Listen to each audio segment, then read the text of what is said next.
Al debatir la Ley de Ingresos de la Federación para el ejercicio fiscal de 2025, la narcosenadora Alejandra Barrales, de Movimiento Simulado, argumentó demagoga en contra de la aprobación de la Ley de Ingresos propuesta, calificándola como un proyecto disque irresponsable basado en proyecciones irreales y fuera de contexto. Señaló supuestas discrepancias significativas entre las estimaciones del gobierno y las de organismos especializados, como el crecimiento del PIB, la inflación y el tipo de cambio. Advirtió mentirosa que aprobar esta ley perpetuaría un endeudamiento insostenible, enfocándose únicamente en el pago de intereses en lugar de destinar recursos a inversión productiva, como ocurre en otros países. También criticó la falta de una reforma fiscal y destacó que la situación actual es resultado de un disque gasto excesivo en administraciones anteriores, lo que comprometerá gravemente a la futura administración. Concluyó espetando que su narcopartido no apoyará esta propuesta, que representa un supuesto cheque sin fondos y un riesgo significativo para la estabilidad económica del país. Tras oír las falacias y sandeces de la encueratriz de pedante Delgado, el senador Alejandro González del PT defendió contundente el paquete económico como un reflejo del proyecto de nación de la Cuarta Transformación, basado en el humanismo mexicano y la economía moral. Tajante resaltó logros como la baja tasa de desempleo, el fortalecimiento del peso frente al dólar, el incremento de las reservas del Banco de México y la recuperación del salario mínimo. González enfatizó contundente que estos resultados han permitido una distribución más equitativa de la riqueza, sacando a millones de personas de la pobreza. Rechazó las críticas calificándolas de calumnias y defendió el enfoque del gobierno en priorizar el desarrollo económico con bienestar social sobre las métricas neoliberales de crecimiento. Concluyó aseverando tajante que la prosperidad compartida es una realidad bajo este modelo económico y reiteró su apoyo a las políticas de la 4T para dejar muda a la encueratriz. Veamos enseguida cómo la encueratriz Barrales es masacrada por el senador González por atacar al gobierno de Claudia, como le mandan sus padrotes, el ampón Claudio X y el cacique pedante Delgado. Compañeras, compañeros, en Movimiento Ciudadano nos hemos pronunciado en contra de aprobar este dictamen, esta propuesta de ley de ingresos, por una razón fundamental. No tiene que ver, como se ha afirmado aquí, solamente con una posición como oposición. No se trata de decir no solo porque no nos gusta. El tema de fondo es que lo que no nos gusta es mentirle a la gente. Lo decimos porque esta propuesta está simple y sencillamente fuera de toda realidad. Está basada en supuestos, está basada en datos, en otros datos que no corresponden con la realidad, con lo que estamos viviendo hoy día. Y lo digo, por ejemplo, por citar algunos datos, por esas proyecciones, esas consideraciones que hace el gobierno y que contrastan con las visiones y con las proyecciones que tienen organismos públicos especializados en la materia y que tiene la propia iniciativa privada. Hablamos, por ejemplo, del Producto Interno Bruto, que el gobierno considera con un crecimiento de 2 y 3 puntos porcentuales, que contrasta con esa proyección que tienen también los organismos públicos de este Producto Interno Bruto, que crecerá apenas en un 1%. Si hablamos de inflación, el gobierno tiene contemplado una inflación del 3.5% y el Banco de México tiene una consideración por lo menos de un 3.8%. Hablando del tipo de cambio, el gobierno tiene considerado un valor del 18.7 pesos por dólar, mientras, de nueva cuenta, el Banco de México tiene una consideración por arriba de los 20 pesos por cada dólar. Ya se habló aquí también de lo que tiene que ver con el precio del barril. Efectivamente, hay una consideración del gobierno del 57.8 dólares por barril, y en Citibanamex, por ejemplo, tienen una consideración de $65 también por barril. Y bueno, el peligro de ir adelante con esta propuesta es mayúsculo. Se trata, por ejemplo, en materia de deuda, de seguir pagando intereses, de autorizar que lo que se recaude vaya apenas a seguir pagando estos intereses. Dicen también en el gobierno que la deuda pública bajará, y otras proyecciones de nueva cuenta, las de BBVA, por ejemplo, dicen que para el 2025 la deuda pública seguirá creciendo. Por lo tanto, el pago de intereses continuará también creciendo, y el margen de acción del gobierno evidentemente se verá fuertemente reducido. Y aquí se ha dicho también, nos han querido poner como ejemplo de que vamos bien si aceptamos esta propuesta de ley de ingresos, que en otros países se ve un nivel de endeudamiento importante. Nos hablan de países donde el nivel de endeudamiento puede ir por arriba del 125%, y lo único que nosotros decimos es que es importante revisar para qué es que otros países se están endeudando. Mientras aquí nos proponen endeudarnos para pagar intereses de la deuda previamente contraída, en otros países efectivamente se autoriza un nivel de deuda importante, pero esa deuda se autoriza para invertir, y la diferencia y los resultados o las consecuencias de la utilización de este recurso son enormemente diferentes.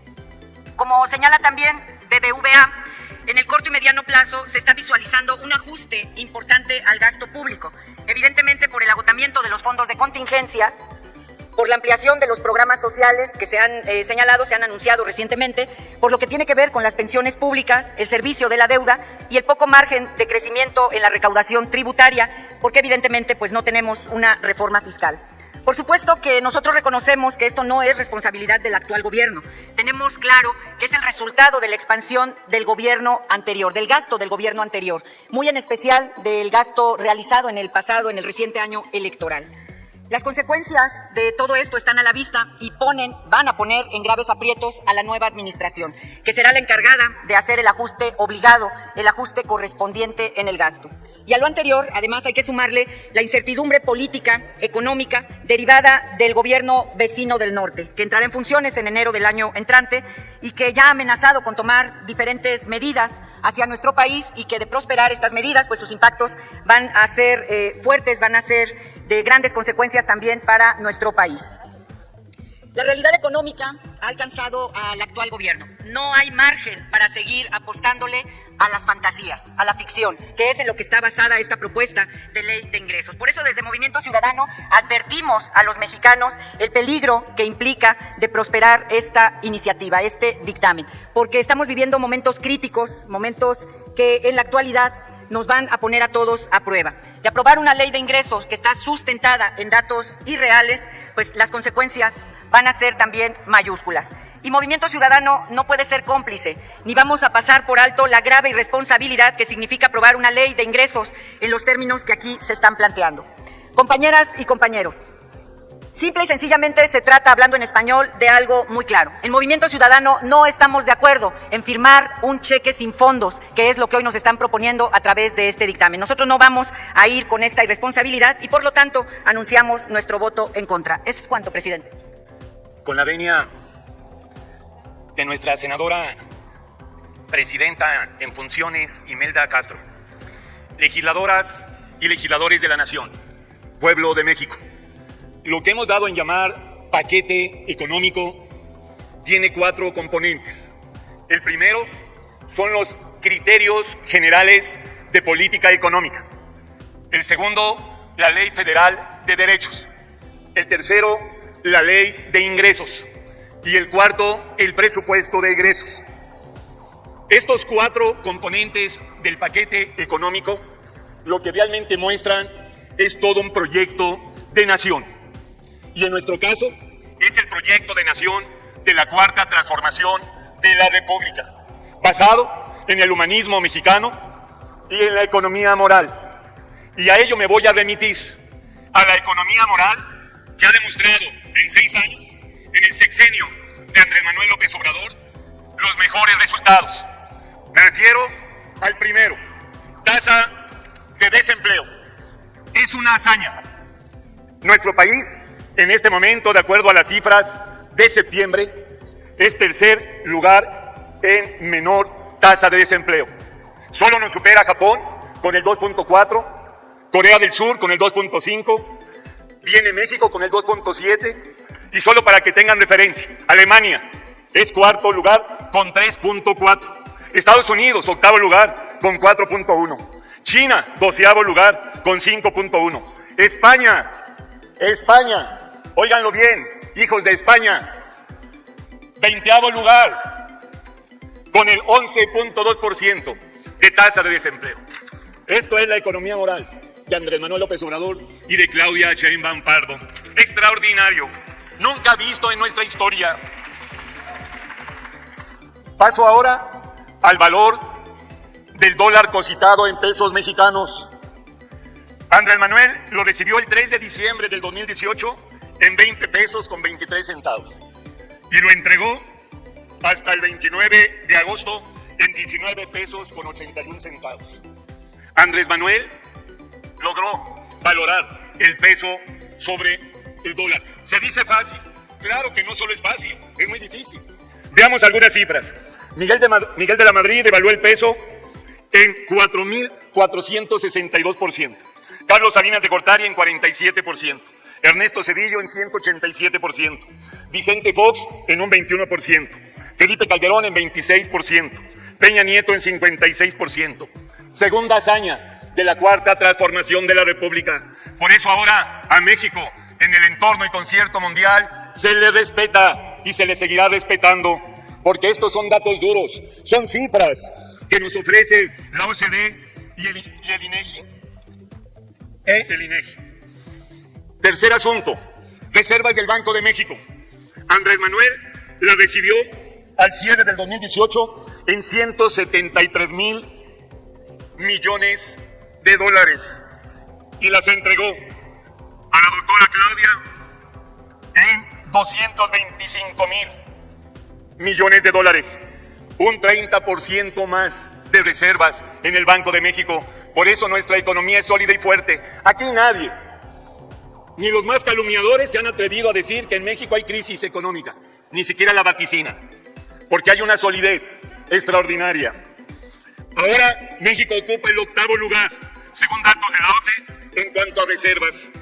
Solo detrás de Francia, Alemania, Corea del Sur, Estados Unidos, Suiza y Japón. Cuarto aspecto de la economía moral es la recuperación del salario mínimo, no solo en lo nominal, sobre todo en lo real. Cuando entró Andrés Manuel, se pagaba como salario mínimo 88 pesos con 30 centavos. Al fin de su sexenio, lo entregó pagando el salario mínimo en 248 pesos con 90 centavos. Un incremento nominal de más de 160 pesos y un incremento real en 110%. Por cierto, informamos que vienen buenas noticias para los próximos días. Nuestra estimada presidenta Claudia Sheinbaum Pardo va a anunciar el nuevo incremento al salario mínimo y va a rondar en alrededor del 12%. Desde enero del año que viene, las trabajadoras y los trabajadores de México van a ganar más en lo nominal y en lo real.